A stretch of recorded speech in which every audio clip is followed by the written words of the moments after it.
मेरा सही तो बट टाइम नहीं होता नहीं होता टॉपिक ठीक है ना ये मेरा सही है बट रेफरेंस समझ दो ना इकोनॉमिक्स का सेक्शन होगा हां इको से क्या बोल रहे हैं तुम अलग से क्या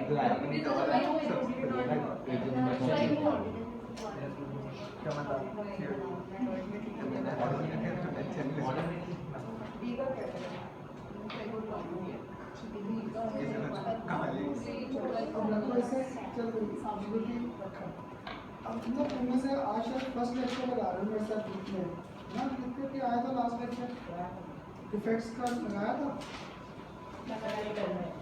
ना पहला शायद आज ना पहले लेक्चर की तो टेंशन मत लेना जितने जो नए थे थर्मोडायनामिक्स यहाँ पे स्टार्ट होगा और नेक्स्ट लेक्चर से साथ में नेक्स्ट लेक्चर से हमारा स्टार्ट होगा केमिकल थर्मोडायनामिक्स तब अगर वो समझ आए तो मुझे पढ़ना करना तो फंस गए हम लोग क्लियर क्योंकि आज का हमारा टॉपिक एक कंटिन्यूटी में चल रहा है डिफेक्ट्स इन सॉलिड्स ये याद है आपके लास्ट ईयर टेबल में आता है डिफेक्ट्स इन सॉलिड्स पहले स्टाइक्यो लिखे थे दूसरे कौन से लिखे थे नॉन स्टाइक्यो में मैंने आपको दो केसेस क्लियर किए थे याद है मेटल एक्सेस के by placing cations at interstitial voids या फिर क्या था by placing our by removing our anions from our simple species तो एनायनिक पोटेंसी उसे याद है नाम क्या दिया था एब्सेंटेड इफेक्ट आज मुझे ना आपका नॉन स्टैइकियोमेट्री का एक केस रहेगा वो हमारे पास क्या था defect that was our metal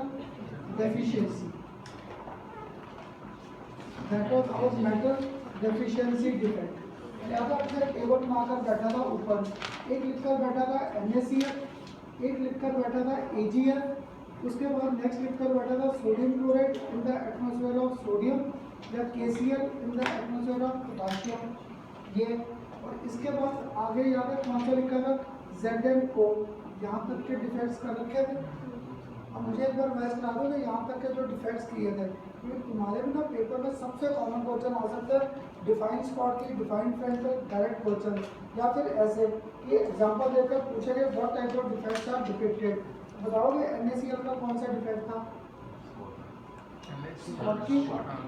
इसमें साइजेस वर नॉट कंपेरेबल तो फ्रैंकल ये नेक्स्ट मेटल एक्सेस और एक पर्टिकुलर केस कौन सा आ गया था एब्सेंटस तो इसलिए बोलता जा रहा था कि कल कईयों का पेपर है मुझे कि एक बार ना टॉपिक स्टार्ट करके खत्म कर दें कि तुम्हारा ये चैप्टर हो जाए दूसरे ग्रुप में तो देखो आधे का ब्रेक लगवा दी उन्होंने तो तुम्हारे साथ तो एटलीस्ट खत्म कर लें तो नेक्स्ट क्या था जिंक ऑक्साइड याद है इसको जब रीड किया था Zn2+ उस आपको कौन से आयंस मिले थे ऑक्साइड है तो ऑक्सीजन बन के बाहर चले गए तो Zn2 आयंस गेट ट्रैप्ड ये कर रखे थे और जितने मैंने लास्ट टाइम स्ट्रक्चर ड्रॉ किए थे उनमें एक लॉजिक लिया था कि इनसे करंट ना लगे ये तो क्या था बस इन्हें इलेक्ट्रिकली न्यूट्रल घुमा रहे थे और कुछ नहीं कर रहा था आज ऐसे ये लास्ट आ गया था नॉन स्टैइकियोमेट्री में मेटल डेफिशिएंसी डिफेक्ट अगर डेफिशिएंसी है तो इसको भी डायग्राम में क्लियर करूँ plus minus plus minus minus plus minus और प्लस क्योंकि मेटल्स में मुझे पक्का था चार्ज क्या होता है पॉजिटिव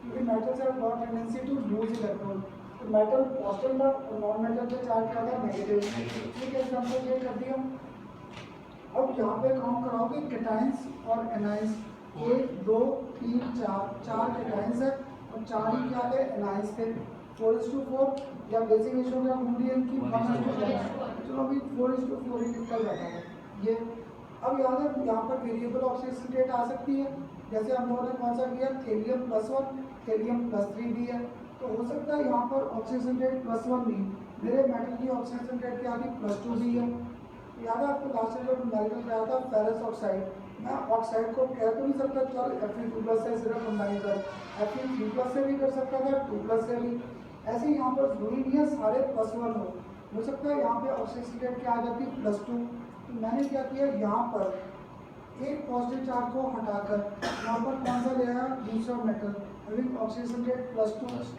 अगर अब +2 आ गई एक छोड़ करता ठीक है सर छोड़ दो ऐसे अब पॉजिटिव चार्ज कितना हो गया 5 और नेगेटिव कितने आ गए 4 ये तो करंट मारेगा अब इसको क्या रखना था इलेक्ट्रिकली न्यूट्रल अगर इलेक्ट्रिकली न्यूट्रल रखना है दैट मींस अगर मैंने +2 ऐड किया तो मुझे दो यहाँ पर अगर एक को ऐड करना है तो मुझे इसके 2 आयंस बाहर करने पड़ेंगे तो एक जो करना मतलब कर दो 2 ठीक है तो 3 बार नहीं होगा, क्योंकि एक मैंने यहाँ पर रखा है, यहाँ पे भी तो बार किया क्लियर, ये तो 3 बार चले गए। मुझे इनको अगर इलेक्ट्रिकली न्यूट्रल रखना था 1 + 2 ऐड करना है, तो 2 + 1 को क्या करना पड़ेगा बाहर, अगर 2 को बाहर करना पड़ेगा यानी ये प्लस रहेगा यहीं पे। अब करो कैटाइंस कम, अब 4 लिए कैटाइन, अब 3 4 तुम लोगों ने क्या बता दिया चार्ज, मैं तो नंबर की बात कर रहा था। तो अगर नंबर ऑफ कैटाइंस है, अब कैटाइंस कितने रह गए 3 और एनाइंस क्या थे 4, हो गया मेटल डेफिशिएंसी क्लियर। इसलिए मेटल डेफिशिएंसी डिफेक्ट कौन शो करेगा, सारे के सारे डी ब्लॉक एलिमेंट्स क्लियर, क्योंकि डी ब्लॉक का तुम लोगों ने मुझसे प्रोडक्ट टेबल में किया था। D block elements are got variable oxidation state, इस सब का वेरिएबल ऑक्सीडेशन स्टेट थी, और जब भी मेटल को रिप्लेस किया किसके साथ with higher oxidation state we get metal deficiency defect. जब भी मेटल को डिस्प्लेस करेंगे वह हायर ऑक्सीडेशन स्टेट, तो पक्का यहाँ पर मेटल डेफिशिएंसी डिफेक्ट है क्लियर ना। 1 2 और 3 सर कैटायन भी सही ना, यहाँ पे मैंने इसके मेटल की ऑक्सीडेशन रेट लिया है, यहाँ पर ये 1+1 भी हो सकता है और 1+2 भी हो सकता है। जैसे आप लोगों ने कौन सा किया था केस याद करो, Fe+2 और साथ में क्या था Fe+3, ये मैंने यहाँ पे +1+2 ले लिया जनरल से। अब क्लियर हुआ ये एग्जांपल। तो whenever we replace metal with higher oxidation rate, तो देखो जिंक ऑक्साइड में आगे एक और ऐड कर दूँ एग्जांपल। अब इसमें एग्जांपल कौन सा ऐड कर सकता था, FeO कर सकता था, क्यों, क्योंकि मुझे यहाँ पे क्लियर था, बताओगे अगर FeO है तो यहाँ पर आयरन की ऑक्सीडेशन रेट क्या है +2, क्योंकि ऑक्सीजन क्या बैठा -2 और आयरन पक्का +2 होगा, क्योंकि छोटी क्लास में यही पढ़ा था Fe और O, अगर ये -2 है तो आयरन क्या होगा +2, और याद है आयरन सिर्फ फेरस नहीं है, आयरन तो फेरिक भी है। तो अब सोचकर आंसर दो, मैंने इस Fe2+ को रिप्लेस करना है इसके साथ, फिर Fe3+,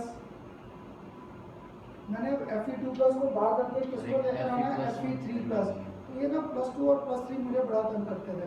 मैं क्या कहता हूँ दोनों को क्रॉस मल्टीप्लाई कर दूँ, क्योंकि मुझे इलेक्ट्रिकली क्या रखना था न्यूट्रल। मीन्स अगर मैं इसके 3 आयंस बाहर कर रहा हूँ तो टोटल चार्ज कितना बार किया +2 +2 +2 +6 बार किया, तो यहाँ पे पक्का है कितने एंटर करा दूँ 2, अगर 2 एंटर किए तो +3 और +3 तो घूम फिर के +6 चार्जेस इक्वल हो गए। अब देखो कर क्या रहा था, कितने आयन बार कर रहा था 3, एंटर कितने कर रहा था 2, तो कम ऐड कर रहा था, ऐसा this was our metal deficiency. तो एक सिंपल सा टिप था, ये सारे डिफेक्ट कौन शो करेगा डी ब्लॉक एलिमेंट्स। तो मैंने तुम्हें FeO दे दिया, ये ना देकर अगर यहाँ पे कर देता निकल ऑक्साइड 1 एंड सेम थिंग नहीं है, Zn नहीं है, लेकिन Zn आकर वो डी ब्लॉक में रखा जरूर है और वो ट्रांजिशन एलिमेंट नहीं है। ये आप नहीं बड़े स्टूडेंट मुझे कहते हैं सर Zn रख रखा है, पर Zn was not our transition element. क्यों, क्योंकि इसके बाद 10 इलेक्ट्रॉन थे ऑटोमेशन। ये देख यहाँ पर क्या था, अगर ये +2 था इसको रिप्लेस करूँ +3 के साथ, ये मैंने +2 को रिप्लेस करना है किसके साथ +3, तो मुझे इलेक्ट्रिकली न्यूट्रल रखना हो। देख इन दोनों के चार्जेस बैलेंस कब हो गए, इसके मैं 3 आयन बाहर कर दूँ तो कितना चार्ज बाहर किया मैंने +6, तो पक्का एंटर कितने करने पड़ेंगे 2 आयंस, अगर 2 आयंस ऐड करूँ +6 न्यूट्रल हो रहे, बाहर कितने कर रहा हूँ कैटायन 3, एंटर कितने कर रहा हूँ 2, तो बाहर किए ज़्यादा एंटर किए कम, अगर कम किए तो मेटल कम कर दिया डेफिशिएंसी। तो इसका एक बार डायग्राम पे, हाँ इसको अगर डायग्राम के बेस पे क्लियर करना है तो देख इसी डायग्राम को चेंज कर दें, ये देख अगर इसी को मैं चेंज कर दूँ यहाँ पर, मैंने अब यहाँ पर कर दिया +2, यहाँ पे कर दिया -2, यहाँ पर +2, यहाँ पर कर दिया -2, यहाँ पर -2, यहाँ पर कर दिया +2, यहाँ पर कर दिया -2 और यहाँ पर मैंने क्या कर दिया +2। आयरन ऑक्साइड का स्ट्रक्चर आ गया। अब क्या था, मैंने यहाँ पर इसको किया बाहर, कौन सा ऐड किया +3, अभी लॉजिक दिया था अगर इनको ऐड करना तो 2 क्या करने पड़ेंगे बाहर, 3 करने पड़ेंगे बाहर, तो 1 2 और ये 3 हो गए बाहर, एंटर कितने किए थे +3 2, एक तो ये आ गया, दूसरा यहाँ पर ऐड कर दूँ। अब करो कौन, टोटल चार्ज इक्वल है कि 3 और 3 6 और 2 8, -2 -2 -2 8, तो इक्वल थे। तो मैंने क्या किया, कैटाइन काउंट करो, सर कैटाइन कितने रह गए 1 2 और यहाँ पर मेरे पास +3 -2, ठीक। तो अब मेरे पास कितने रह गए 3 और एनाइंस कितने आ गए 1 2 3 4 एनाइंस ज़्यादा हो गए। ये हमारे कंपटीशन तक ना बड़ी बात, ऐसे हम लोग डिफेक्ट्स बने दे देते हैं। बनाकर आपको पूछेंगे what type of defects are these, और देखो इस डिफेक्ट का यूज़ क्या आया, बन गया ये कंडक्टर कि अब यहाँ पर क्या वैकेंसी क्रिएट होगी। अगर वैकेंसी तो यहाँ पे इसकी मूवमेंट्स आ गई, अगर मूवमेंट्स आ गई तो ये आ गया मेरे पास यहाँ पर बिकम्स कंडक्टिव इन नेचर। अब बताओ यहाँ पर दो डिफेक्ट्स को क्लियर कौन कौन से हो गए। सर एनायन को रिमूव नहीं कर सकते? हाँ जी, एनायन किसमें, अगर एनायन को बाहर करूँगा फिर तो मेरे पास एनायन की डेफिशिएंसी कर दूंगा, और हम लोग डिफेक्ट को नाम क्या देकर बैठे, मेटल डेफिशिएंसी। क्लियर, इसलिए मेटल्स को ही बाहर करना पड़ेगा एनायन को ही। हो गया क्लियर? शुक्र है लगे हो क्वेश्चन पूछने मेरे साथ। अब तो क्लियर, इससे दो डिफेक्ट्स क्लियर हो गए, कौन सा स्टाइको और दूसरा कौन सा हो गया नॉन। क्लियर, अब लास्ट कौन सा रह गया इम्प्योरिटी डिफेक्ट। तो पता क्या, ये जो इम्प्योरिटी डिफेक्ट है, तुम स्टूडेंट मुझसे बड़ा पूछते थे करना सर, हर ग्रुप में कोई ना कोई पूछता सर ये डिफेक्ट कराए क्यों, इनका यूज़ क्या है। तो देखो इन डिफेक्ट्स का ना जो हमारे पास यूज़ आ रहा था कि यहाँ पे we can get required properties, और वो रिक्वायर्ड प्रॉपर्टीज़ किससे क्लियर होगी, इस डिफेक्ट से। इस डिफेक्ट को नाम क्या दे रखा है, इम्प्योरिटी डिफेक्ट। और यहाँ से ना जो नए स्टूडेंट भी थे आप तीनों, अब यहाँ से ये समझ आ जाएगा क्योंकि ये डिफेक्ट बिल्कुल अलग है। इम्प्योरिटी डिफेक्ट या इसको और एक नाम क्या दे रखा है, डूपिंग डिफेक्ट, डूप डिफेक्ट, ये इसे या ये नाम दे रखा है। अगर क्या मुझसे एक बार किसी स्टूडेंट ने पूछा था करना सर ये डिफेक्ट्स करा क्यों रहे हो, तो हम लोग ये सारे डिफेक्ट्स क्या थे कई बार हम लोग खुद क्रिएट कर रहे थे। यहाँ पे देखो वर्ड क्या लिखा है, इम्प्योरिटी, यानी बाहर से मैं खुद ही कोई फॉरेन पार्टिकल ऐड कर दूँ। क्लियर, अब देखो मुझे अपना नहीं समझ आ रहा, तो मुझे एथलीट्स का समझ में आता है। तो एथलीट्स का होता है डूप टेस्ट, है ना, स्पोर्ट्स पर्सन का डूप टेस्ट। उन्होंने क्या किया, जब वो भागना था, मेरे जैसे नहीं अगर भागना था, क्लियर, तो बात तो मेरी तो हो जाती छुट्टी। क्लियर, और क्या था रेस में पार्ट लेना है, तो मैंने क्या किया बॉडी में स्टीरॉइड्स ले लिए। ये स्टीरॉइड्स लेकर अपना स्टेमिना इंक्रीज कर लिया। तो मैंने अपनी बॉडी में ब्लड में इम्प्योरिटीज ऐड कर दी। ऐसे ही इसमें था, हमारे पास जो सिलिकॉन है वो इलेक्ट्रिसिटी कंडक्ट नहीं करता। क्लियर, और हम लोग बिल्कुल लेमन लैंग्वेज में बात करूँ, मुझे सिलिकॉन चिप्स बनानी नहीं आती, पर सिलिकॉन के पास क्या होता है 4 इलेक्ट्रोड है, उसका तो ऑक्टेट कंप्लीट है, पर हम लोग सिलिकॉन की चिप्स नहीं यूज़ कर रहे कंप्यूटर्स में। ये तो सिलिकॉन की चिप्स था क्या, वो प्योर सिलिकॉन नहीं था। उसमें क्या किया, सिलिकॉन में मैंने कोई फॉरेन पार्टिकल लाकर ऐड कर दिया। जैसे ही मैंने फॉरेन पार्टिकल लाकर ऐड किया, उसके पास क्या था फ्री इलेक्ट्रॉन्स है, that makes it conductive in nature. तो क्या था, मैंने उसको कंडक्टिव करके कंप्यूटर बना दिया।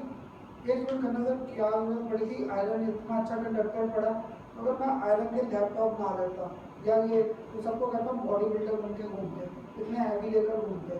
ये और ये सारे सिलिकॉन क्या था, लाइटर इन वेट। तो जो काम आयरन ने करना था वही सिलिकॉन ने कर दिया। और ऊपर से याद है और सुबह भी आप क्या किए थे, आयरन में अनपेड कितने थे 4, वो तो इलेक्ट्रिसिटी बड़ी कंडक्ट कर देगा।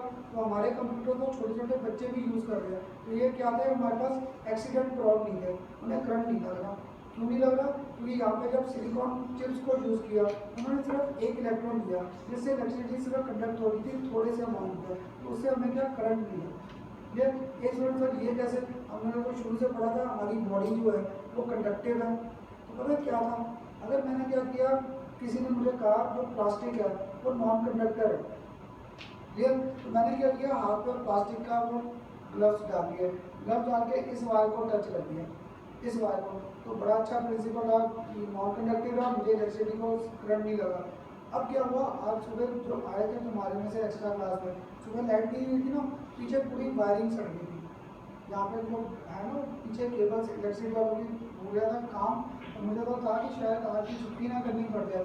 सुबह 3-4 घंटे वो चला दिया इन्वर्टर, तो सिटी मार्केट पर 5-6 घंटे का इसका बैकअप होता है। और इलेक्ट्रिसिटी वाले हमारे अच्छे हैं हरियाणा बोर्ड, उन्होंने आगे इसको चेंज कर दिया। तो क्या था, मेरे जैसे को पता था कि करंट नहीं लगता, इस वायर को तो आग लगाया करंट नहीं लगा, तो मेरी बॉडी क्या नॉन कंडक्टर होगी।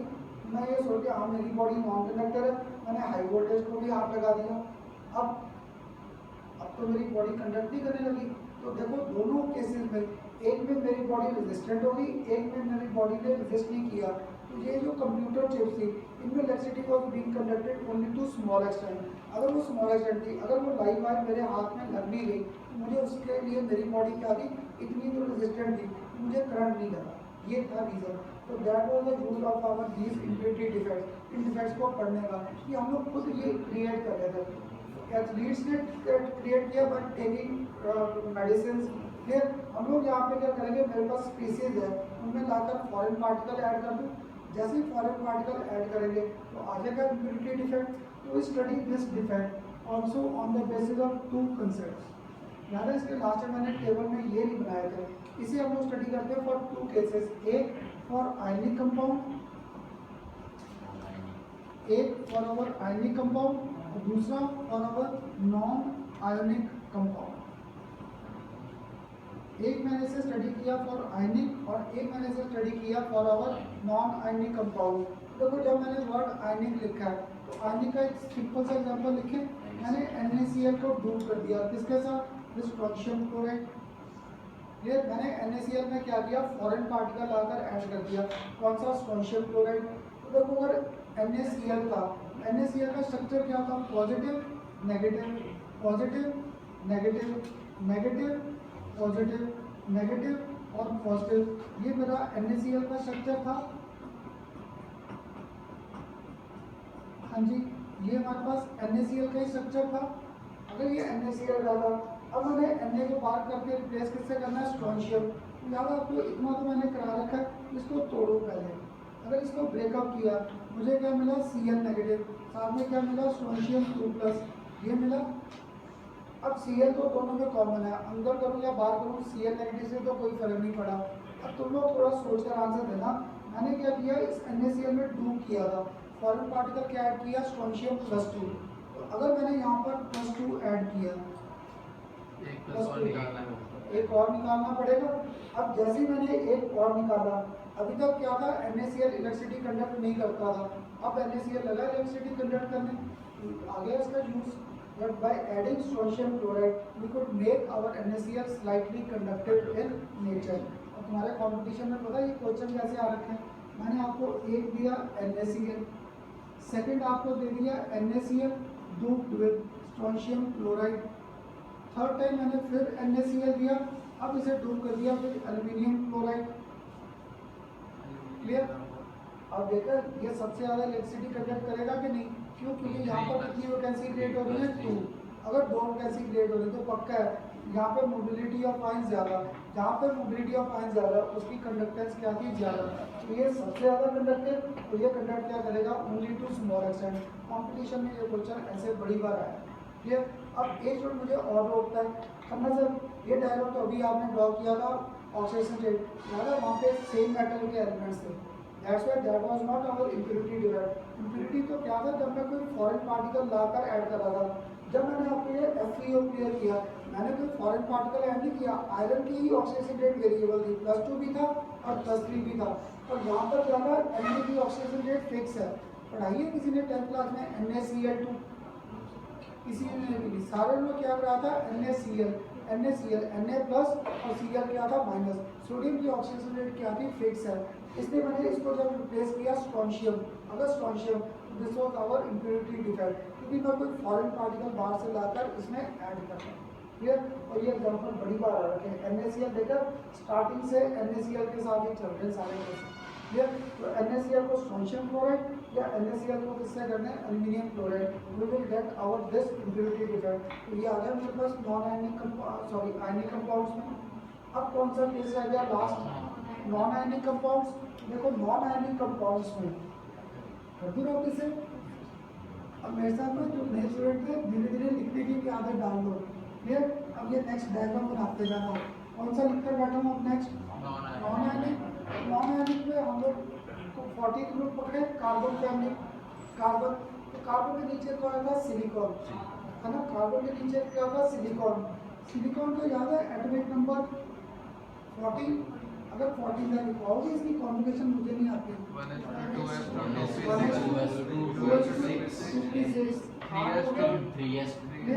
आगे 8 और 10, आगे मेरे पास ये, हाँ जी, इसमें 2 2 4 6 10 2 12 और 2 14 मुझे 14 इलेक्ट्रॉन। ये अब कार्बन सिलिकॉन पर कितने इलेक्ट्रॉन है बाहर वाले शेल में? 4। ये 4 क्या कर देगा, लूज या गेन? सब शेयरिंग है ना। ये कार्बन का क्या था, कार्बन का साइज छोटा था इसलिए कार्बन को नहीं पकड़ा सिलिकॉन। 4 इलेक्ट्रॉन लेकर बैठा, कहता ना तो मैंने देने हैं ना मैंने गेन करने, मैं तो क्या करूँगा, शेयर। ये अगर ये शेयर करेगा, अब इसका डायग्राम ड्रॉ करें। एक कंसेप्ट तो क्लियर, इसका नहीं क्लियर, कार्बन का तो पक्का क्लियर है कैटिनेशन की प्रॉपर्टी। ऐसे सिलिकॉन ने भी कैटिनेशन शो कर दी। अगर सिलिकॉन ने भी कैटिनेशन शो कर दी, अब इसका अगर मैं एक डायग्राम ड्रॉ करता हूँ, सिलिकॉन के कितने इलेक्ट्रॉन है? 4। ये ना डायग्राम ध्यान से समझ लेना, कोई पता नहीं कल पेपर में इन्हीं में से कोई एग्जाम्पल आ गए। देखो मैंने यहाँ पर एक सिलिकॉन, यहाँ पर सेकंड सिलिकॉन, यहाँ पर थर्ड, अभी तक याद है हर बार 4 लाइनें बना के चल काम समझ आ रहा था। अब मैंने ऐसे लिए, अब मैंने इसके क्या बॉन्ड दिखाने थे, 4। अगर 4 दिखाना, बीच वाला सिलिकॉन 1 2 3 ही बने, यहाँ पर एक लाइन और दिखा दें सिलिकॉन की। क्लियर? इन सारे सिलिकॉन को कर दूं सर्कल में, इन सब सिलिकॉन को कर दें सर्कल में। अगर सर्कल में कर दिया, इस सीएल के पास कितने इलेक्ट्रॉन थे बाहर वाले शेल में? 4। तो 1 2 3 और 4। इस सिलिकॉन के पास भी क्या है, 4। तो 1 2 3 और 4, इधर स्ट्रक्चर पूरा होता जाएगा। ये ऐसे ही इस सिलिकॉन का 1 2 3 और 4, ऐसे ही इसका 1 2 3 और 4 होते जाएंगे पूरे। अगर ऐसे लगा बनाए कहोगे ना क्या सर डॉट डॉट ही बना दिए, इनको समझेगा कौन? तो इन डॉट्स को खत्म कर दूं। इन डॉट्स को तो मैंने समझाने के लिए किया था। अगर ऐसे डॉट्स ना शो करके, डॉट्स ना शो करके यहाँ पर मैं सिंपल ऐसे डॉट दिखा दूं,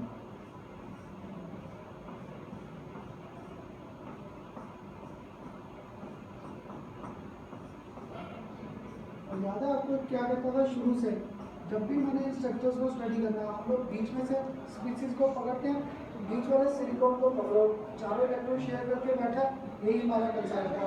अब ये करेगा इलेक्ट्रिसिटी कंडक्ट? ये तो नहीं करेगा क्योंकि इसका वो ऑपरेट क्या कंप्लीट। क्लियर? और मैंने कहा था कंप्यूटर में चिप्स यूज की है सिलिकॉन, तो जब सिलिकॉन चिप बोला था तो सिलिकॉन प्योर नहीं था, उसमें मैंने एक्स्ट्रा केमिकल्स ऐड किए थे। याद है ये कार्बन फैमिली था कौन सा ग्रुप? 14। अब तुम लोग मुझसे कर रहे थे lithium, beryllium, boron, carbon, nitrogen, oxygen और फ्लोरीन। अभी मैं इसको पकड़ के बैठा था 14 ग्रुप। तो अगर मैं 14 ग्रुप में एक पार्टिकल यहाँ से ऐड कर दूँ 15 ग्रुप से, 15 ग्रुप, और इसमें नाइट्रोजन को नहीं पकड़ा क्योंकि पहला एलिमेंट क्या था? कल्प्रेट है। पहला एलिमेंट क्या था? साइज में स्मॉल, हाईली इलेक्ट्रोनेगेटिव। ये इलेक्ट्रॉन की जल्दी मूवमेंट नहीं होने देता। इसके नीचे क्या बैठा? फॉस्फोरस, आर्सेनिक, एंटीमनी और क्या बैठा था? बिस्मथ। आपको ना जिस बुक से मैंने पकड़ा उन्होंने आर्सेनिक को पकड़ रखा। क्लियर? मुझे अब आर्सेनिक का इलेक्ट्रॉनिक कॉन्फ़िगरेशन भी नहीं याद, और नाइट्रोजन को तो ध्यान में बाहर वाले शेल में 5 इलेक्ट्रॉन तो पक्का है, इन सब के बाहर वाले शेल में 5 इलेक्ट्रॉन है, ये तो पक्का क्लियर, ये तो नहीं समझाने की जरूरत। तो क्या था इसका याद रखो 2s2 ये 3, ये क्या आ जाएगा 4, तो बाहर वाला शेल पक्का है 4s2 5 इलेक्ट्रॉन लेकर बैठा। तो मैंने क्या किया यहाँ पर इस सिलिकॉन को किया खत्म, सिलिकॉन को खत्म करके यहाँ पे किसको ले आया? आर्सेनिक ले आया, आर्सेनिक। अगर मैं यहाँ पर आर्सेनिक ले आया, अब मैं यहाँ पर ये खत्म कर दूँ, यहाँ पर ये ना शो करके, फिर अब अगर ये ना शो करूँ, यहाँ पे इनको थोड़ा कलर कर दूँ। सिलिकॉन मेरे पास क्या था? ब्लैक, इसको भी ब्लैक, ये भी ब्लैक और ये भी ब्लैक, ये सारे थे। आर्सेनिक के पास कितने इलेक्ट्रॉन? 5। उसने क्या किया? एक इलेक्ट्रॉन ले आया यहाँ पर, एक इलेक्ट्रॉन यहाँ पर, एक इलेक्ट्रॉन यहाँ पर, एक इलेक्ट्रॉन यहाँ पर, एक इलेक्ट्रॉन यहाँ पर, 4 आ गए। तो थे कितने? 5। एक इलेक्ट्रॉन एक्स्ट्रा आ गया। ये जो इलेक्ट्रॉन एक्स्ट्रा था, ये इलेक्ट्रॉन फ्री टू मूव कर देगा कि इलेक्ट्रिसिटी कंडक्ट। तो बिल्कुल लेमैन कंसेप्ट की अगर बात करता है सिलिकॉन चिप्स, तो सिलिकॉन चिप्स ऐसे बनाते हैं। रेगुलर स्ट्रक्चर को क्या था? सिलिकॉन, इसमें मैंने फॉरेन पार्टिकल लाकर ऐड कर दिया। कौन सा? 14 ग्रुप को दूर कर दिया, किसके साथ? With 15 group. उसके नेक्स्ट हायर ग्रुप पे चला गया, तो नेक्स्ट ग्रुप का एक स्पीसीज लाकर ऐड कर दिया आर्सेनिक। तो आर्सेनिक के बाद बाहर वाले शेल में कितने इलेक्ट्रॉन थे? 5। 4 तो हो गए बॉडी में यूज, एक इलेक्ट्रॉन क्या था? Free. This free electron makes our silicon non conductive in nature. मैंने फॉरेन पार्टिकल ऐड किया था और मैंने देखो न्यूट्रल स्पीसीज ऐड किए थे, that's why this was our non ionic compound. ये नॉन आयनिक कंपाउंड्स हैं। क्लियर? जैसे ही एक फ्री इलेक्ट्रॉन आया, मुझे ना याद एक मिनट बस, तो मुझे ये फ्री इलेक्ट्रॉन ऐसे याद रहते थे। फ्री इलेक्ट्रॉन पे चार्ज क्या नेगेटिव, तो पक्का है। इस डिफेक्ट को नाम क्या दे दिया, this is known as our n type defect. This is known as our n type defect. मुझे याद नहीं रहता, मुझे बस ऐसे याद रहता है। एक फ्री इलेक्ट्रॉन था तो फ्री इलेक्ट्रॉन चार्ज क्या था नेगेटिव, नेगेटिव से याद रखो ये एन टाइप डिफेक्ट बन गया।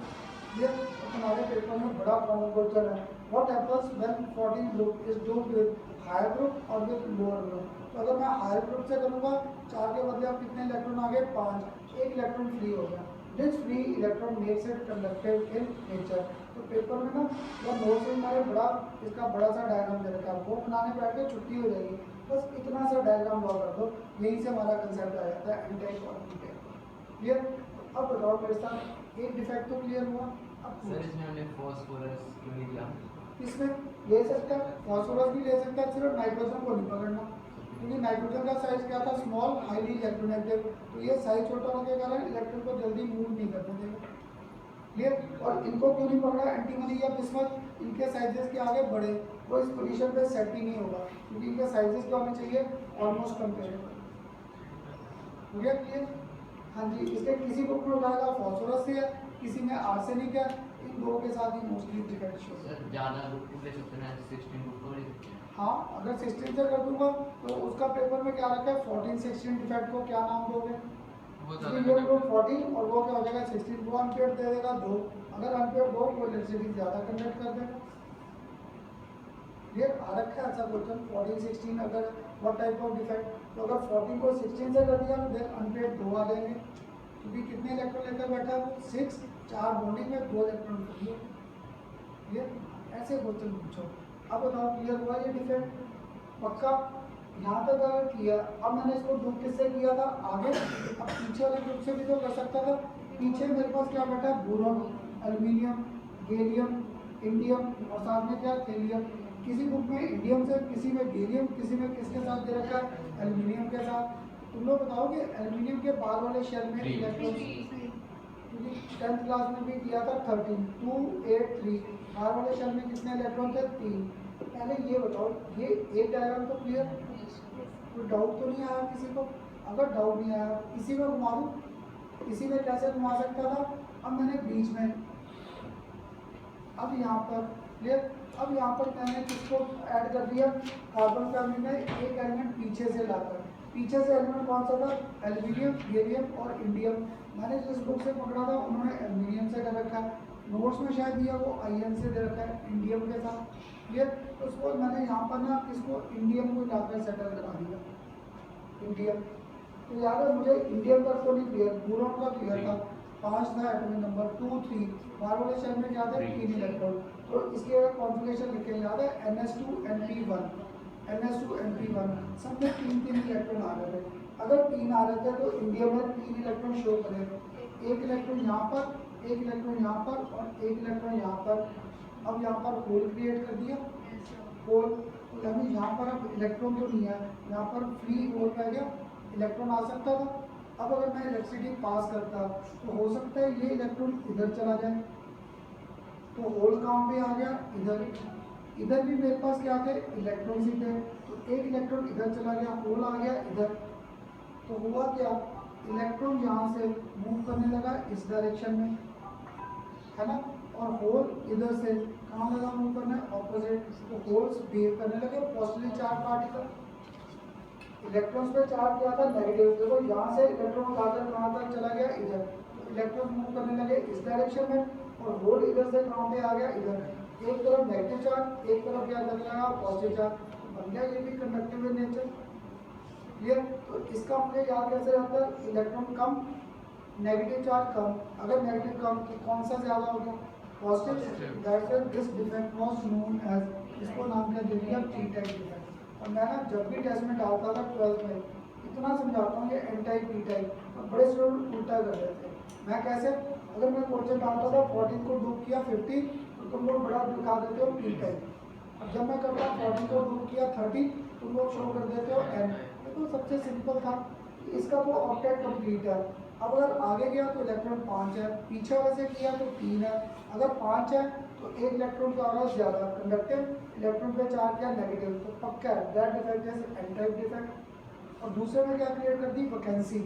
अगर मैंने वैकेंसी क्रिएट कर दी होल, अगर होल है तो पक्का दिस वाज अवर पॉजिटिव, तो पॉजिटिव है तो ये पी टाइप डिफेक्ट आ गया। अब बताओ मेरे साथ सारे डिफेक्ट्स क्लियर हुए। फर्स्ट सेकंड ग्रुप से भी ले सकते हैं। फर्स्ट सेकंड का क्या है, सिर्फ उनकी प्रॉपर्टी है टू लूज इलेक्ट्रॉन, क्योंकि वो सारे क्या होता है वेरिएबल ऑक्सीडेशन स्टेट शो नहीं करते। क्लियर। और साथ में यहाँ पे देख मैंने लिखा ही किया ऊपर नॉन आयनिक, और ग्रुप 1 2 को पहले ही कहते हैं ले जाओ इलेक्ट्रॉन।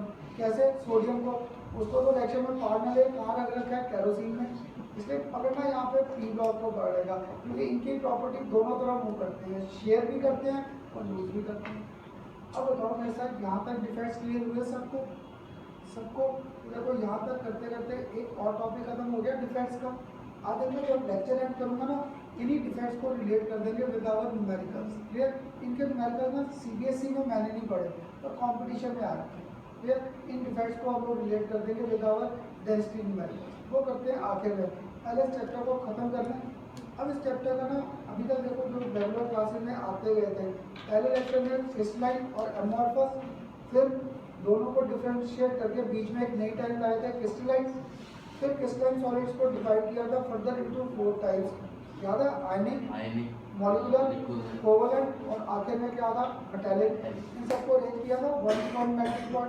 फिर आए थे मेन टॉपिक्स यूनिट सेल्स के, यूनिट सेल्स को करके उनके न्यूमेरिकल्स, फिर उसके बाद किए थे पैकिंग के कंसेप्ट, टेट्राहेड्रल, ऑक्टाहेड्रल बॉन्ड, वहाँ पे भी पार्टिकल्स को रखने शुरू किया, थोड़े न्यूमेरिकल टिपिकल हो गए।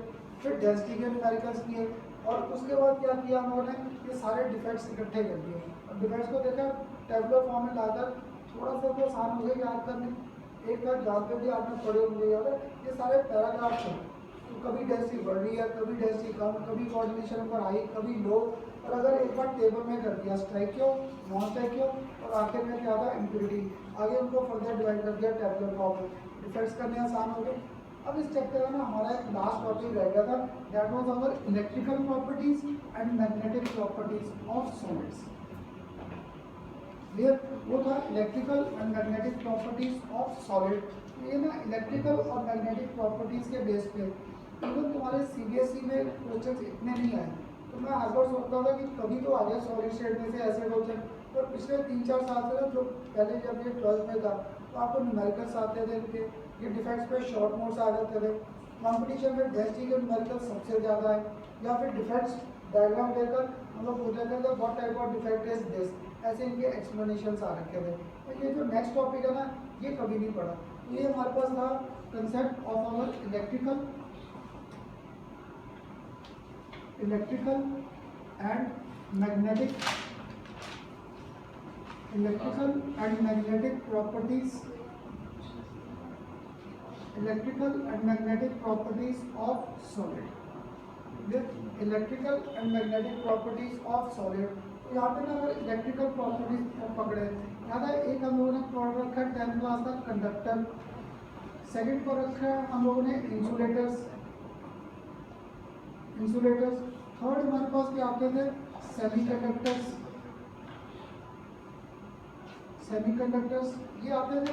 अभी देखो जब मैंने अपनी बॉडी का ही एग्जांपल लिया था, तो मेरी बॉडी के एग्जांपल के बेस पे क्या हो रहा था, मेरी बॉडी कभी इंसुलेटर हो रही थी, कभी कंडक्टर। कैसे, जब मैंने पॉलीथीन का ग्लव्स डाले तो इस लाइव वायर को टच किया, तब तो मेरी बॉडी क्या थी, इंसुलेटर। मैं यही सोचकर टच करके बैठ गया हाई वोल्टेज वायर को, अब मेरी बॉडी क्या बन गई, कंडक्टिव। अभी जो हम लोग 10th तक पढ़ाते रहे ना आपको कि इनके पास फ्री इलेक्ट्रॉन्स है, इनके पास ये है, वो सारे कंसेप्ट तो ऐसा थे। एक्चुअली क्या था, कंडक्टर, इंसुलेटर और सेमीकंडक्टर, यहाँ पर कंडक्टिविटी की रेंजेस थी, और ये तुम्हारे कंपटीशन में बड़ी बार ना इनकी कंडक्टिविटी रेंज फाइंड करनी आ रखी है। What is the range of our conductors conductivity, insulators और सेमीकंडक्टर्स, इनकी कंडक्टिविटी की रेंज क्या है। तो इसके ना पहले ये आपको थोड़ा सा क्रैमिंग वाला पार्ट लिखवा रहा था। कंडक्टर्स की जो वैल्यू है वो वेरी करती है 10⁴ टू 10⁷, और इसके यूनिट्स क्या आते हैं, ओम इनवर्स। ज़्यादा ओम इनवर्स को चलो आगे वो पहले सीधे ओम इनवर्स, और साथ में क्या था मीटर इनवर्स। ये कंडक्टिविटी की रेंज थी। याद है 12th में कंडक्टिविटी किया कापा के साथ रिप्रेजेंट करते थे, कापा के यूनिट्स फाइंड करते थे, वो क्या आते थे 1/रो, तो 1/रो ओम इनवर्स सेंटीमीटर इनवर्स आ जाता है। क्लियर, ये आ गया। फिजिक्स में किया ये 12th में जाके आ जाएगा। कंडक्टिविटी को हम लोगों ने एक सिंबल दे रखा है कापा से रिप्रेजेंट करना। क्लियर, तो पहला ये आ गया। ऐसी जो इंसुलेटर्स है इनकी रेंज है 10⁻⁻20 टू 10⁻⁻10 और ओम को याद है फिजिक्स में कर रखा होगा, ऐसे भी सिंबल दे सकते थे ओम इनवर्स और साथ में यहाँ पर क्या था मीटर इनवर्स। अब मेरे पास क्या रह गए इंसुलेटर सेमीकंडक्टर्स। तो सेमीकंडक्टर्स में this range lies from 10⁻⁻6 to 10⁻⁴ ohm inverse और मीटर इनवर्स। ये इनकी कंडक्टेंस की रेंजेस थी। ये तुम्हारे कंपटीशन में ना एक बार आसान सा क्वेश्चन आ रखा है रेंज ऑफ कंडक्टर्स, इंसुलेटर्स और सेमीकंडक्टर्स। ये स्टूडेंट यहाँ पर जो वैल्यू देख रहे हैं -20 से लेकर -10 है ना। तो आप लोगों का करना चाहिए ये इंस्ट्रूमेंट कौन से यूज़ करेंगे मेजर करने के, ये हम लोग यूनिवर्सिटी में कर रखे हैं। तो हम लोग इनके लिए ना यूज़ करते थे पीएच मीटर और कंडक्टिविटी मीटर्स। क्लियर, तो वहाँ पर हम लोग क्या करते थे सोल्यूशन बना लिया, सोल्यूशन बनाकर उनमें ये सेल्स डाल देते थे कंडक्टिविटी सेल्स डालकर उनको आगे वोल्टेज मीटर से अटैच करते थे, उनको डायरेक्ट इनकी वोल्टेज आ जाती है। तो अभी ये रेंजेस मेजर करने के लिए हमारे पास इंस्ट्रूमेंट थे -20 से लेकर -10। इसलिए ना अब क्या था मेरी बॉडी जो है रेजिस्टेंट वो क्या था इन वैल्यूज़ के बेस पे था, वैल्यूज़ के बेस पे कि अगर ज़्यादा फ्लो आ रहा है तो मेरी बॉडी कंडक्टर बन गई, otherwise my body was serving as our insulator only. Clear, अब देखो तुम लोग 10th क्लास तक याद है क्या पढ़ते थे जहाँ पे फ्री इलेक्ट्रॉन है 10th भी बोल दो मुझसे भी जितनी बार किया है कि जिसके पास फ्री इलेक्ट्रॉन्स है उसको हम लोग कंडक्टिव मान लेते थे, है ना।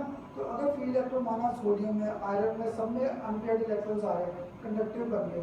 और मैंने ना जब स्टडी किया ब्रिलियम का एटॉमिक नंबर क्या था 4। तो अगर 4 था क्या था कॉन्फ़िगरेशन 1s2 और 2s2, याद है 1s और साथ में क्या था 2s। ये तो जितने आप बैठे थे इवन नए स्टूडेंट भी याद है मैंने ये कंसेप्ट कर रखा था।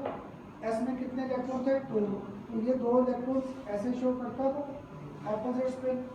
तुम लोग बताओगे अगर मैं ब्रिलियम की ये कॉन्फ़िगरेशन लिखकर बैठा था तो उसे होना क्या चाहिए कंडक्टर, इंसुलेटर या सेमीकंडक्टर? सेमीकंडक्टर। कैसे? क्योंकि डुप्लेट कंप्लीट है तो वेयर्ड है। मैंने तो अभी तक आपको मैंने भी यही पढ़ाया अगर अनपेयर्ड इलेक्ट्रॉन है तो वो गुड कंडक्टर था, अदरवाइज क्या था इंसुलेटर। मैं अगर चलो आप ईयर में मैं होता मैं ये इलेक्ट्रॉनिक कॉन्फ़िगरेशन देखता तो मैं इसको टिक लगा के आता पेपर में इंसुलेटर, क्योंकि सारे इलेक्ट्रॉन पेयर्ड अप है तो फ्री इलेक्ट्रॉन ही नहीं है, तो इसको क्या होना चाहिए था इंसुलेटर। और जब मैंने इसकी वैल्यू पढ़ी ब्रिलियम की सोल्यूशन बनाकर मैंने देखा ये तो सॉल्व करना था as a good conductor. Clear, ये तो गुड कंडक्टर था। तो मीन्स जो अभी तक हम लोगों ने कंसेप्ट पढ़े वो सारे तो फेल हो गए। इसको एक्सप्लेन करने के लिए कोई नई थ्योरी लानी पड़ेगी और नई थ्योरी कौन सी आती है बैंड थ्योरी। इस कंसेप्ट को एक्सप्लेन करने के लिए कि why beryllium was serving as our good conductor we made use of band theory. तुम्हारे सीबीएसई के पेपर में ये आ सकता है on the basis of band theory explain why our substance could act as conductor, insulator और semiconductor. वो conductor, insulator और सेमीकंडक्टर कैसे एक्ट कर रहे थे on the basis of our concept. इसे एक्सप्लेन करने के लिए कौन सी थ्योरी आई बैंड थ्योरी। अब करें बैंड थ्योरी सर पता कैसे लगा कि एक कंडक्टर और इंसुलेटर? मैंने अभी इसलिए वो कहानी नहीं सुनाई थी आपको, इसलिए कहा था कि मैंने इनको मेजर करने के लिए कंडक्टिविटी मीटर रखा हुआ। तो मैंने जब ब्रिलियम का सोल्यूशन लिया तो मैंने उसको कंडक्टर स्टडी की तो एज लॉजिक बेस उसको तो क्या होना चाहिए था इंसुलेटर में लाई करना चाहिए था, तो उसकी कंडक्टिविटी वैल्यू सबसे हाई आ गई। अगर हाई आ गई तो साइंटिस्ट को फिर ना पता क्या मैंने भी जब रिसर्च की थी अगर हमारे पास एक ना कह दो हमारी केमिस्ट्री में 2-3 थ्योरीज है हमें सारा डाटा उसके साथ मैच करना होता है। अगर मैच कर गया तब तो गुड है, तब तो अच्छा है। अगर वो डाटा हमारा सेटिस्फाई नहीं हो रहा तो हमें कोई रीज़न देना पड़ता है कि मैंने डेविएशन क्यों आई। क्लियर, तो क्या था लॉजिकली तो इसको आना चाहिए था इंसुलेटर, अगर आ जाता बैंड थ्योरी भी ना आती। पर हुआ क्या ये बन गया गुड कंडक्टर। अगर गुड कंडक्टर बन गया तो हमें कोई रीज़न देना पड़ा कि why this was acting as good conductor, तो उसके रीज़न के लिए हमारे पास एक नई थ्योरी आ गई बैंड थ्योरी। करें बैंड थ्योरी को डिस्कस। ये जो बैंड थ्योरी है अब याद है तुम जितने बैठे थे मुझसे वो मॉलिक्यूलर ऑर्बिटल थ्योरी किया था दो ऑर्बिटल्स को मिक्स करते थे, मिक्स करके नए ऑर्बिटल मिलते थे। एक ऑर्बिटल लोअर इन एनर्जी, एक ऑर्बिटल क्या जाता था हायर। तो जो लोअर जाता था उसको बॉन्डिंग, दूसरे को नाम क्या देते थे एंटी बॉन्डिंग। तो यहाँ पर क्या हुआ देखो, अगर मैं बेरिलियम का केस ही लिखता 1s2 और 2s2, हमें 2p ऑर्बिटल एम्प्टी पड़ा। तो बेरिलियम का अगर मैं 1 ग्राम भी लेता, 1 ग्राम याद है, बेरिलियम का 4 ग्राम में क्या था एवोगैड्रोस नंबर। तो अगर मैं इसका 1 ग्राम भी लेता तो मिलियन ऑफ बेरिलियम एटम्स थे, है ना। 4 ग्राम में क्या था एवोगैड्रोस नंबर। तो अगर मैं इसका सिंपल 1 ग्राम भी लेता, मिलियन ऑफ एटम्स घूम रहे, अगर मिलियन ऑफ एटम्स घूम रहे तो ऐसे ही यहाँ पर 3-4 केस लिख दूँ बेरिलियम एटम के। अगर 3-4 केस लिखता तो यहाँ पर ये 2p एम्प्टी है ना, क्योंकि बेरिलियम का एटॉमिक नंबर क्या था 4, 1s2 2s2 तक तो है, 2p एम्प्टी पड़ा। तो क्या था यहाँ पर 1s2 और 2s2 और में एम्प्टी ऑब्जेक्ट 2p।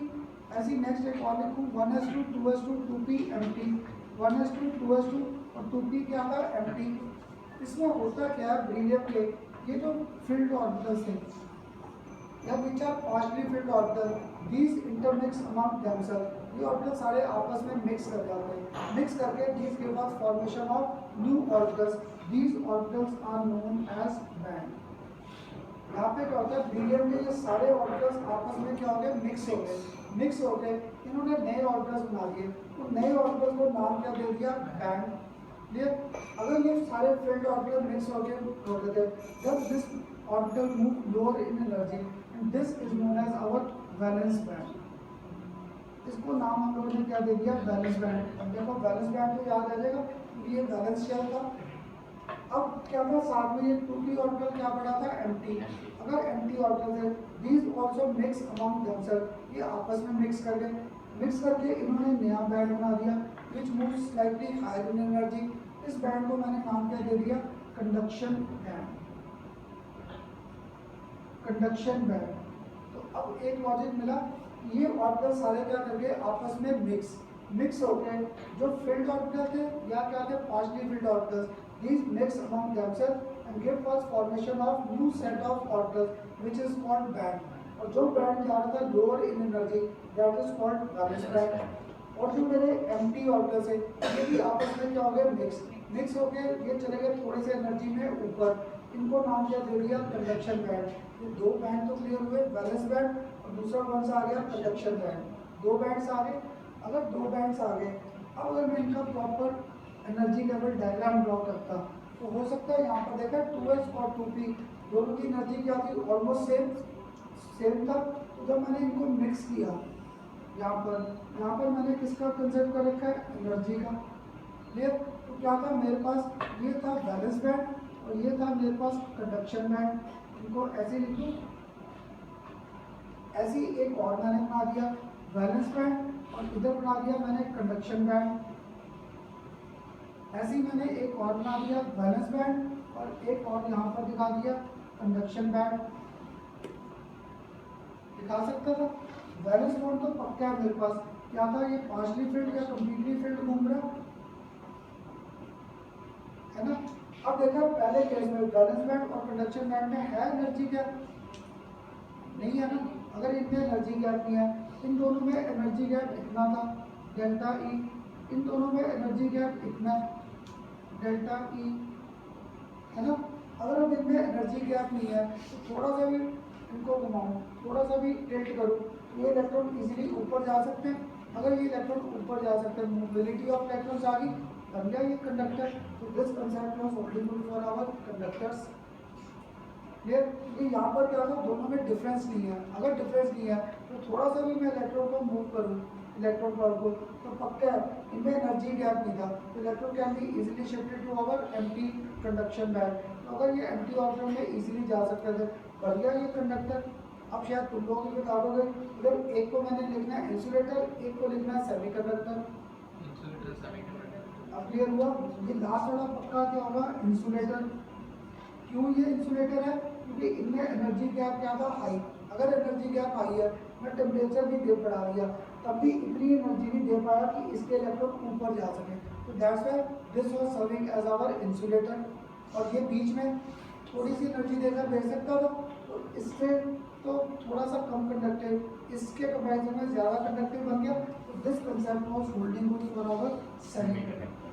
ये पता है कि आप हमारे सीबीएसई में हो सकता है ऐसा क्वेश्चन आ जाए वैलेंस बैंड और कंडक्शन बैंड के बेस पे कि why beryllium is said to be good conductor in nature, give suitable reason.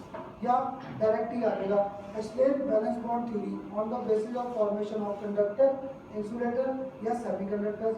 Competition में मैंने सिर्फ ऊपर यही पढ़ा, कंडक्टर्स, इंसुलेटर और सेमीकंडक्टर्स की मेजरेबल रेंज आ रही है, वो और कभी नहीं कोई क्वेश्चन पढ़ा पिछले 5-6 साल से, बस यही है। ये अब बताओ मेरे साथ कुछ क्लियर हुआ? बस था क्या, इन ऑर्बिटल्स को मिक्स किया, नए ऑर्बिटल्स बन गए which move lower in energy. अगर वो लोअर गए उसे नाम दे दिया वैलेंस बैंड। अगर वो एम्प्टी ऑर्बिटल मिक्स हो रहे थे these move higher in energy, इसको नाम दे दिया कंडक्शन बैंड। दोनों में एनर्जी गैप क्या है तो ये नोट्स में देखना, मैंने आपको दे रखा है पूरे डायग्राम्स भी और इसे एक्सप्लेन भी कर रखा है। अब बताओ क्लियर हुआ इलेक्ट्रिकल प्रॉपर्टी? अगर अब इलेक्ट्रिकल प्रॉपर्टी क्लियर है, याद है पहला कंसेप्ट जो मुझसे एटॉमिक स्ट्रक्चर में किया था इलेक्ट्रोमैग्नेटिक वेव थ्योरी, जहाँ पे इलेक्ट्रिसिटी आ गई वहाँ पे मैग्नेटिक फील्ड भी है। क्लियर? ये जो नेक्स्ट है ना, ये तुम्हारे सीबीएसई में तो आ रखे हैं शॉर्ट रूल्स, सारे के सारे जितने लिखे हैं सारे शॉर्ट रूल्स। और कॉम्पिटिशन में क्या रखा है, डायग्राम दे देते हैं, डायग्राम देकर आपसे पूछूंगा ये कौन सा मैग्नेट बिहेव कर। क्लियर? देखो इलेक्ट्रिसिटी जहाँ पे भी आ गई वहाँ पे साथ मैग्नेटिक फील्ड भी आ गई। मुझे कैसे क्लियर था, देखा ये जो लाइव वायर्स पे काम करते हैं, क्लियर? एक मेरे जैसा था आलसी सा, उसने क्या किया, 3 लाइनें दी इकट्ठी। क्लियर? उसने कहा मैंने तो बीच वाले पे काम करना है, कौन उसको 3 ब्रेकर ऊपर करे। उसने क्या किया, सिर्फ बीच वाला ब्रेकर ऊपर कर दिया, सिर्फ बीच वाला ऊपर कर दिया कि मैंने तो बीच वाली वायर पे काम करना, तो मैंने साइड वालों पे काम नहीं करना। तो ठीक है, कौन तीनों को ऊपर करे। उसने एक ब्रेकर ऊपर करके काम करना शुरू कर दिया। जब उसने काम करना शुरू कर दिया, वो क्लास वगैरह तो यूज़ करेगा। जब वो क्लास यूज़ कर रहा था तो साइड वाली दोनों वायर्स तो क्या थी, लाइव थी, उनमें इलेक्ट्रिसिटी थी। जहाँ पे इलेक्ट्रिसिटी है वहाँ पे मैग्नेटिक फील्ड भी है। और कहीं उसने जैसे इसमें भी कड़ा सा कुछ डाल रखा है आयरन का, अगर वो डाल रखा है तो उसने तो अपनी जगह से सोचा था मेरी बॉडी तो सेफ है। तो क्या था, जहाँ पे इलेक्ट्रिक फील्ड है वहाँ पे मैग्नेटिक फील्ड भी है। तो क्या था, मेरी बॉडी को इलेक्ट्रिसिटी ने तो ली, मैग्नेट ने तो अट्रैक्ट कर लिया, मैग्नेट ने अट्रैक्ट करके वहाँ पे इलेक्ट्रिसिटी तो थी, मेरी बॉडी इलेक्ट्रोक्यूट हो गई। देखा कई बार टीवी में आता है या न्यूज़पेपर में, लाइनमैन काम कर रहा था, he got electrocuted. Electrocuted means उसको शॉर्ट सर्किट बॉडी में सारा करंट आ गया, वो ऐसे होता है। क्या मेरे जैसा कोई आलसी चला गया ऊपर काम करने, तो मैंने कहा 3 ब्रेकर कौन ऊपर करे, बीच वाले पे काम करना, बीच वाले को कर दिया। उसने सोचा ही नहीं कि उसके साथ मैग्नेटिक फील्ड तो है, और मैंने क्या आयरन की चीज़ें डाल रखी, बेल्ट डाल रखी है या ये डाल रखा है, तो ये डाल कर मैंने कड़ा डाल रखा था, मैं तो उस वायर की तरफ अट्रैक्ट हो गया। वो वायर क्या थी, लाइव। और याद है इलेक्ट्रिसिटी और कुछ करे या ना करे, हीटिंग इफेक्ट तो है ही है। फिर उसने बॉडी को बर्न आउट कर दिया था। क्लियर? अब बताओ मेरे साथ इलेक्ट्रिकल प्रॉपर्टीज क्लियर। तो इलेक्ट्रिकल के साथ कौन सी आ जाएगी, मैग्नेटिक। तो बस ये ना 5 शॉर्ट नोट्स थे।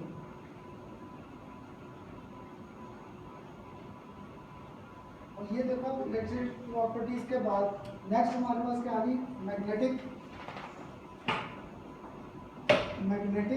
Properties. Clear? Magnetic properties of solid. देखो यहाँ पे ना मैंने अब तक 5 प्रॉपर्टीज कर दी थी, 1, 2, 3, 4 और यहाँ पर क्या था 5th। 2 तो बड़ी बात कर ली, इवन जो आप नए स्टूडेंट्स थे उनके साथ ही किया था। याद है, एक पैरामैग्नेटिक और दूसरा कौन सा कर रखा है, डाईमैग्नेटिक, है ना।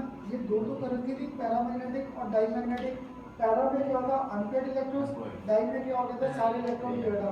तो इसका पक्का है, जो पैरामैग्नेटिक था ना, this was conductive in nature. ये मैग्नेटिक फील्ड शो करता था जब तक इलेक्ट्रिसिटी पास कर रहा था। अगर मैंने इलेक्ट्रिसिटी रोक दिया तो movement of electron will stop. अगर मूवमेंट ऑफ इलेक्ट्रॉन रुक गया तो अपने आप इलेक्ट्रिसिटी और मैग्नेटिक फील्ड भी रुक जाएगी। That means this was showing magnetic behaviour only in the presence of electricity. और ये डाईमैग्नेटिक, इलेक्ट्रिसिटी वेव लगा भी दूँ तब भी इलेक्ट्रॉन अनपेयर्ड ही नहीं था। ये डाईमैग्नेटिक, ये 2 तो आगे आसान। ये जो आगे 3 है ना, ये 3 इकट्ठे करते हैं हम लोग, 3rd, 4th और यहाँ पर क्या आएगा 5th। तो मैंने इधर इसलिए कर दिए तो तुम्हें लास्ट में भी ना नजर आ जाए। ये 3 प्रॉपर्टीज थी। अगर ये 3 थी, एक आता है हमारे पास फेरोमैग्नेटिक, एक आता है फेरोमैग्नेटिक, एक आता है हमारे पास एंटी फेरोमैग्नेटिक, एंटी फेरोमैग्नेटिक, और एक बीच में हमारे पास क्या आ जाता है यहाँ पर फेरी मैग्नेटिक, फेरी मैग्नेटिक। और ये तुम्हारे सीबीएसई में ना तीनों के तीनों शॉर्ट नोट्स आ रखे हैं। तो कंपटीशन में क्या होता है, डायग्राम दे दूंगा आपको, बताना वो फेरो है, एंटी फेरो है या फेरी है। ये फेरो, एंटी फेरो और एक क्या लिखकर बैठा हूँ फेरी, इनको अगर क्लियर करना है ये आसान था। कैसे, तो लोग एक मुझे बताओगे आयरन रॉड पे जब रस्टिंग होती है, आयरन रॉड पे जब रस्टिंग है तो पूरी रॉड पे होती है कभी भी। अगर आयरन रॉड पे रस्टिंग है या तो इधर रस्टिंग है या इधर है या इधर है या इधर है, आपको कहा था ना कोई चीज़ तो आइडियल है ही नहीं। तो क्या था, इन तीनों को एक्सप्लेन करने के लिए हमारे पास एक नया कंसेप्ट था। तो नया कंसेप्ट क्या था, अगर मैं आयरन की ही बात कर रहा था तो आयरन के क्या थे, पार्टिकल्स इकट्ठे एग्जिस्ट करते हैं रॉड में। आयरन में जो आयरन के पार्टिकल थे वो इकट्ठे हो गए ग्रुप में। जब ये ग्रुप में इकट्ठे हो गए तो group of iron atoms existing in our metal that is known as domain, उसको नाम क्या दे दिया, नया नाम दे दिया डोमेन। क्लियर, तो एक डोमेन इधर थी, एक डोमेन इधर थी, एक डोमेन इधर थी, एक डोमेन आगे थी, तो इन्हीं में रस्टिंग के कंसेप्ट हो रहे थे। तो क्या था, इसलिए रस्टिंग आयरन को कभी पूरा नहीं होता। क्यों, क्योंकि सारी जगह आयरन है ही नहीं, वो ग्रुप में था, एक्यूमुलेटेड था। एक ग्रुप यहाँ पे था, एक ग्रुप यहाँ पे, एक ग्रुप यहाँ पे।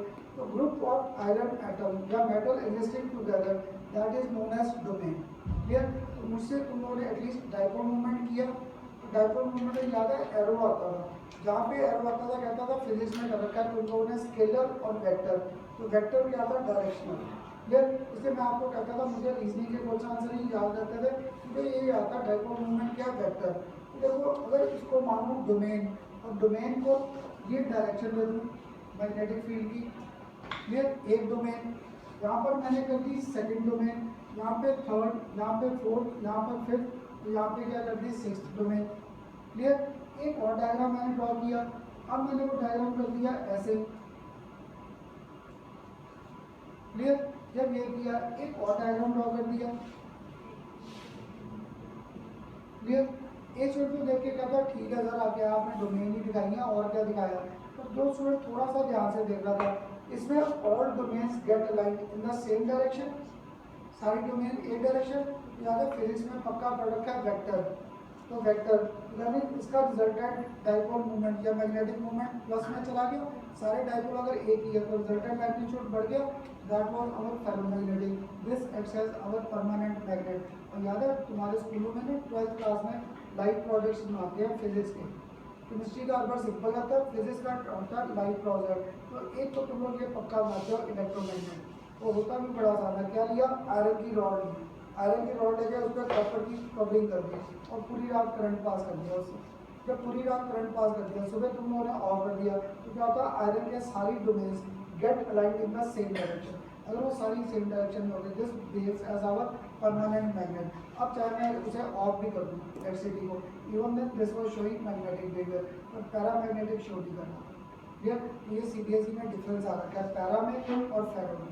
फेरो will show magnetic even in the absence of electric field, but para will show magnetic vector only in the presence of electric field. ये था कंसेप्ट। तो देखो यहाँ पे सारी डोमेन्स आ गई एक ही डायरेक्शन में, तो पक्का रिजल्टेंट डाइपोल मूवमेंट बढ़ गई, this was acting as strong magnet.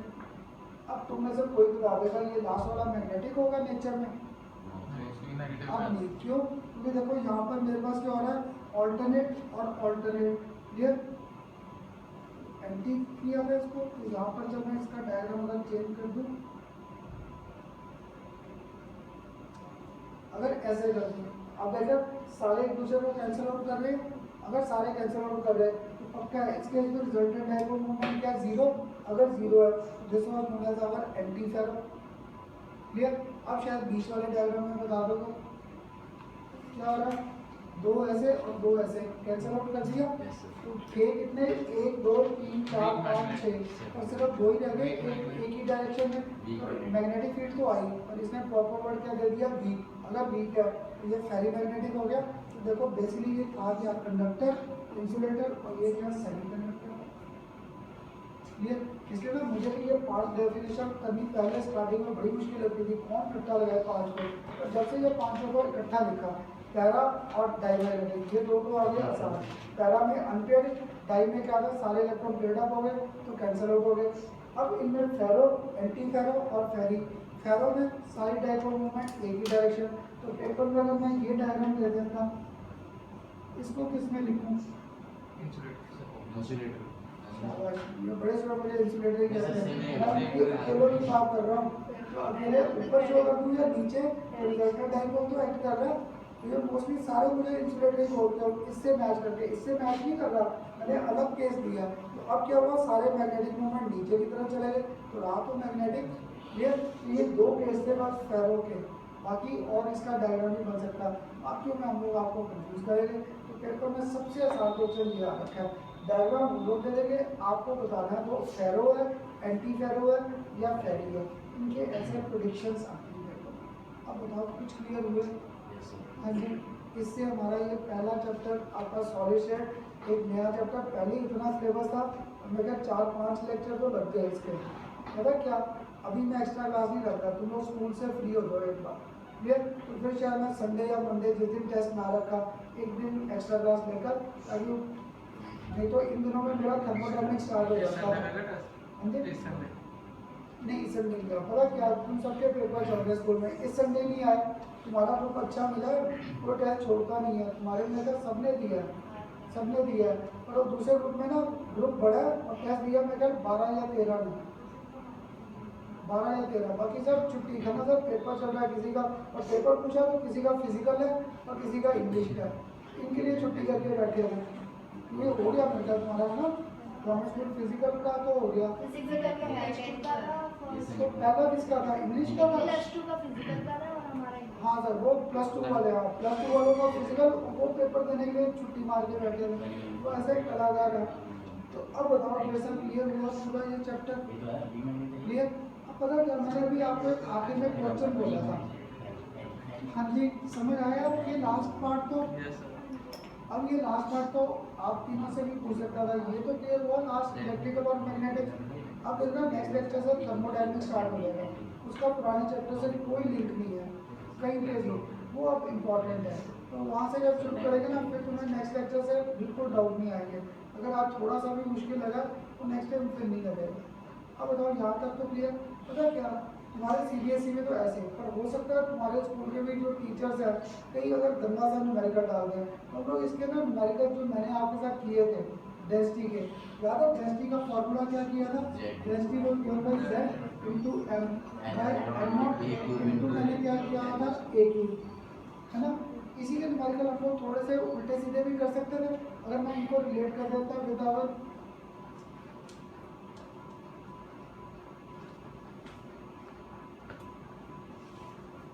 देखो, इन न्यूमेरिकल को थोड़ा सा भी हम लोग और भी घुमा सकते थे, पता नहीं है नहीं पेशिश पे नहीं, तो याद है इन न्यूमेरिकल्स को हम लोग थोड़ा सा और मुश्किल कर सकते थे। लास्ट टाइम जितनी बार किया था Z की वैल्यू फिक्स आ रही थी, या 4 या 3 या 2 या क्या आता था 1, simple cube, body centre, face centre के बेस में वैल्यू फिक्स थी। अब तुम लोगों ने मुझसे क्या कर लिया, डिफेक्ट्स। जब डिफेक्ट्स किए, देखा स्पॉट की और फ्रैक्टल, किसी में पार्टिकल क्या हो जाता था मिसिंग, किसी में पार्टिकल की पोजीशन क्या कर देता था चेंज, तो Z चेंज हो सकता। अगर मेरा Z चेंज करेगा तो डेंसिटी भी चेंज हो जाएगी। ये ना कई साल पहले मेडिकल के एंट्रेंस में आया था, और एक बार उनके एंट्रेंस में क्या आया, फिर एक आध बार CBSE में शायद एक आध बार, नहीं तो मेडिकल के एंट्रेंस में तो 2-3 बार सेम कंसेप्ट का मेडिकल आ रहा है। करें अब इसके बेस में मेडिकल एक लिखो, ये स्टेटमेंट ही जोड़ता हूँ क्योंकि इसमें स्टेटमेंट में ही कंफ्यूज करेंगे। ये लिखो statement, calcium metal crystallises in, calcium metal crystallizes in FCC lattice, calcium metal crystallizes in FCC lattice with edge length क्या दे रखी है 0.556 nanometre, with edge length 0.556 nanometer. Calculate the density of metal 0.556 nanometer. Calculate the density of metal if it contains calculate the density of metal if it contains, पहला दे दिया आपको 0.5% Frenkel defect, 0.5% Frenkel defect, और दूसरा दे दिया आपको 0.2% Schottky defect. Calculate the density of the particle if it was having defect 0.5% Frenkel और 0.2% क्या था, स्कॉटकी डिफेक्ट। तो दिया कौन सा था, फेस सेंटर, याद है फेस सेंटर में इफेक्टिव एटम फाइंड किए थे, जो याद है तो सबको एक, तो आप तीनों को ना अभी शायद ये मुश्किल लगेगा, एफसीसी में इफेक्टिव एटम क्या थे, 4 है, फिर वो 4 एटम थे।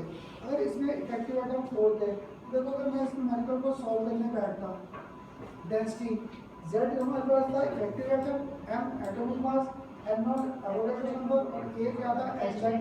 और मैंने ना आपको कंपटीशन में सारी डेंसिटी दे रखी थी इन टर्म्स ऑफ ग्राम पर क्यूबिक सेंटीमीटर, मैंने सारी डेंसिटी क्या दी थी, ग्राम पर क्यूबिक सेंटीमीटर। तो देखो फर्स्ट केस अगर सॉल्व करता, अभी करते हैं, तो ये फ्रैंकल डिफेक्ट पे पहले करें।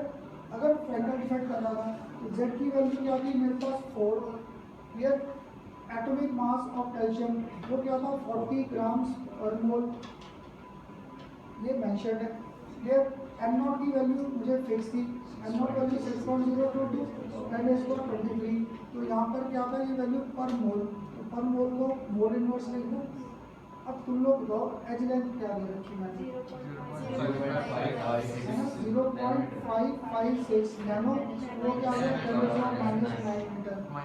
मैं आपकी स्टेज में होता था, मैं न्यूमेरिकल ऐसे ही करके आ जाता था, पर एक चोट पकड़ रहा कंसेप्ट कि यहाँ पे मास क्या था, ग्राम में, मैंने आपको डेंसिटी किसमें कहा, क्यूबिक सेंटीमीटर, अभी मुझे यहाँ पर ये ऐसे नहीं चाहिए, मुझे सिर्फ तोड़ना पड़ेगा। यहाँ पर -9 को कहता था, टीचर मेरी पिटाई भी करते रहते थे और साल में क्या आपको समझ नहीं आता, मल्टीप्लाई कर दे, डिवाइड कर दे, मुझे समझ ही नहीं आता था माइनस में क्या करना है, तो इस -9 को ही तोड़ो, -7 इंटू -2 लिख सकता था, अगर ये लिख सकता था तो -2 बेसिकली क्या था, सेंटीमीटर, सेंटीमीटर, तो इसको अगर मैं आप ब्रेकअप करूँ तो 0.556 इंटू 10⁻⁷, तो यहाँ पर क्या आ गया, सेंटीमीटर। सारी टर्म सारी उत्तर के बस आंसर ही निकालना था। तो इस मुझे क्या कहता है खन्ना सर, चलो मान लिया आंसर निकाल दिया आपने, यहाँ पर अगर डेंसिटी कैलकुलेट करोगे ना इस सारी वैल्यूज को पुट करके, तो ये आ जाएगा हमारे पास, अगर इस केस में डेंसिटी फाइंड की, ये आ जाएगा 1.5458 ग्राम्स पर क्यूबिक सेंटीमीटर, ये आ गया क्लियर। पर एक स्टूडेंट मुझे पता क्या रोक देता है यहाँ पे, जब ये न्यूमेरिकल किया कहता खन्ना सर तो ये क्या मैं पागल करने के लिए दिया था 0.5%, ये तो आपने यूज ही नहीं किया। अब तुम लोग बताओगे मैंने इसको क्यों नहीं यूज किया, तो डिफेक्ट है, तो डिफेक्ट है, डिफेक्ट के वजह से तो कुछ तो चेंज होता था, या का फ्रैंकल डिफेक्ट था क्या, पार्टिकल को उठाते थे, उठाकर कहाँ पे रखते थे, वॉइड पे, याद है इसमें डेंसिटी में चेंज नहीं आ रहा, इसमें डेंसिटी में चेंज नहीं था, यानी क्या था, चेयर्स तो मेरी यही थी। अब सुबह जब आते हो कई बार पढ़ने, देखा नहीं हम लोग चेयर की पोजीशन चेंज करते, तो डेंसिटी तो नहीं कम की, चेयर्स तो नहीं कम की, इनकी सिर्फ पोजीशन चेंज कर रहा था, जब पोजीशन चेंज कर रहा था तो इससे क्या था, कोई फर्क नहीं था। इसलिए फ्रैंकल डिफेक्ट चाहे 2% दे दूँ, चाहे 3, चाहे 10, चाहे 40, चाहे 50, जितना मर्जी दे दूँ, और डेंसिटी में कभी फर्क नहीं आएगा। क्यों, क्योंकि फ्रैंकल डिफेक्ट था ही है, उठाकर उसको क्या किया था, उठाकर वॉइड्स पे रख दिया था, that was our Frenkel defect. इसलिए फ्रैंकल डिफेक्ट के लिए तो ये सारी कैलकुलेशन रहेगी ऐसे। अब पहला केस क्लियर हुआ सबको। अब तुम लोग बताओ दूसरी डेंसिटी अगर पेपर में फाइंड करनी है तो मुझे बोलिए, तो यही आएगी, इससे ज़्यादा आएगी या इससे कम आएगी, कम आएगी, है ना, क्योंकि स्कॉटकी में पार्टिकल क्या हो जाते थे, मिसिंग, उठाकर क्या कर देते थे बाहर, तो पता है वो 1.5458 से वैल्यू क्या आएगी, कम ही आएगी। और देखा डिफेक्ट है कितना, 0.2%, अभी मार्जिनल डिफरेंस आएगा, इसलिए मैंने इसको 4 डेसिमल तक लिखा था, क्योंकि पहले दो को सेम ही रह जाएगी, तो 1.54 तो उसमें भी आएगा, पर क्या होगा, थोड़ा सा तो डिक्रीज करेगा, क्योंकि डिफेक्ट कितना, 0.2%। क्लियर, अब लॉजिक क्लियर हुआ। देखो अगर लॉजिक क्लियर है, अब सर सोल्व कैसे करेंगे इसको, अभी लगा करने, तो अब देखिए तुझे स्कॉटकी में क्या होता था, पार्टिकल मिसिंग होता था, तो जब भी टर्म Z4 नहीं रहेगा, उसमें पक्का क्या हो जाएगा, कम हो जाएगा, अगर कम हो गया तो डेंसिटी भी कम हो जाएगी कि नहीं, क्योंकि दोनों क्या है डायरेक्टली प्रोपोर्शनल। क्लियर।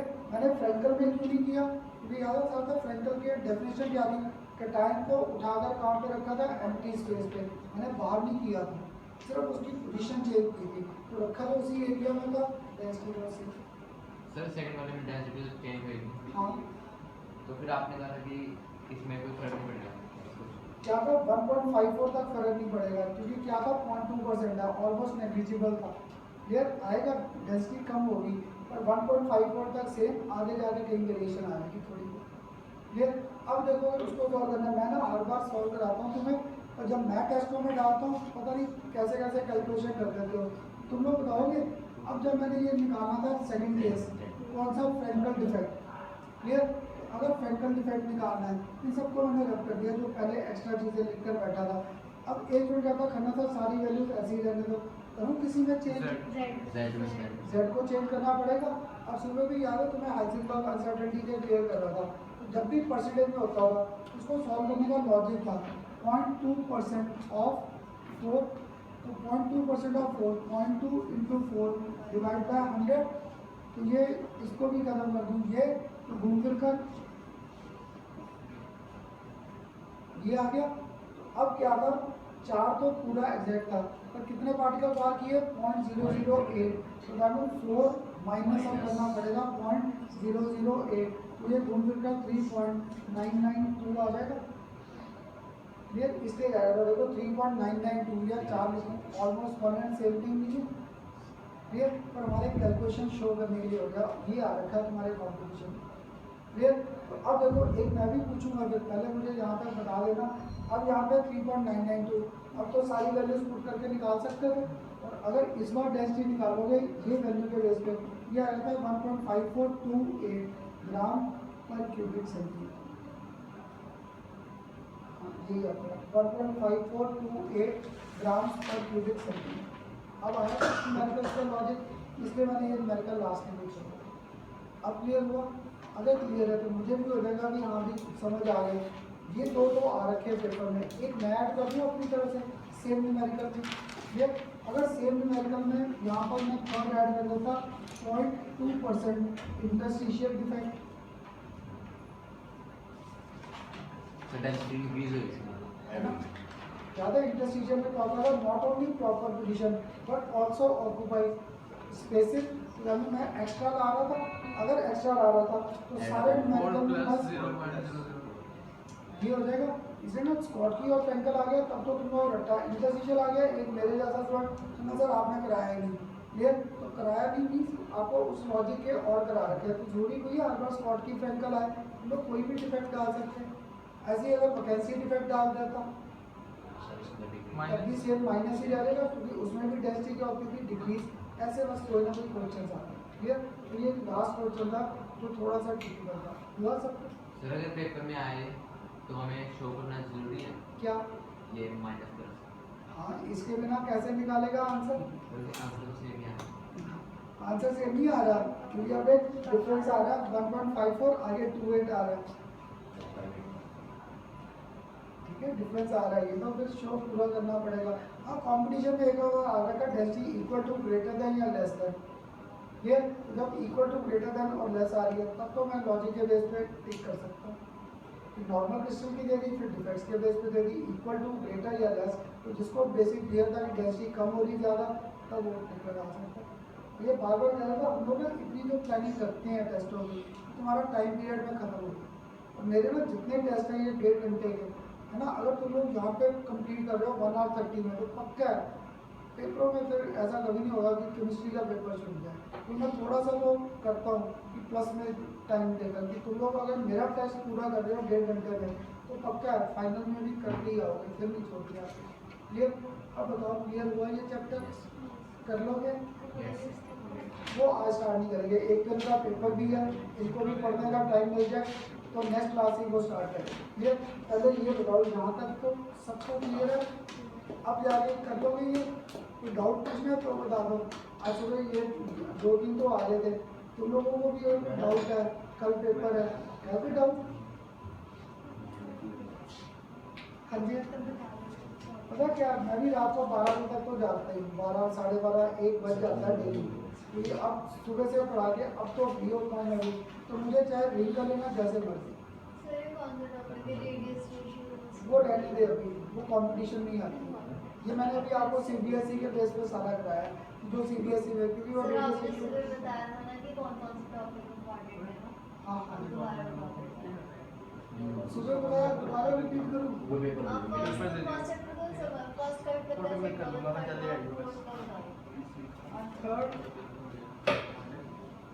थर्ड और फोर्थ का तो चल पहले ये तो क्लियर कर दोगे।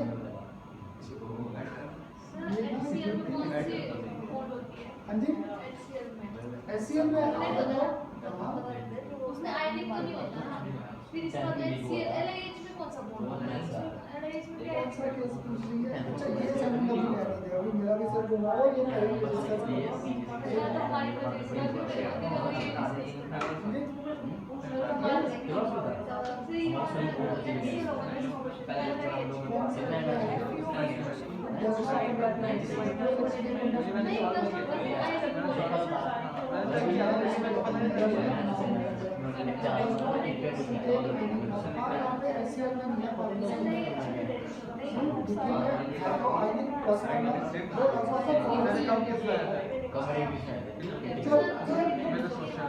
तो ये एक जैसे क्वेश्चन 3 बार है, गलत हो गया तो 3 क्वेश्चन गलत हो गया, एक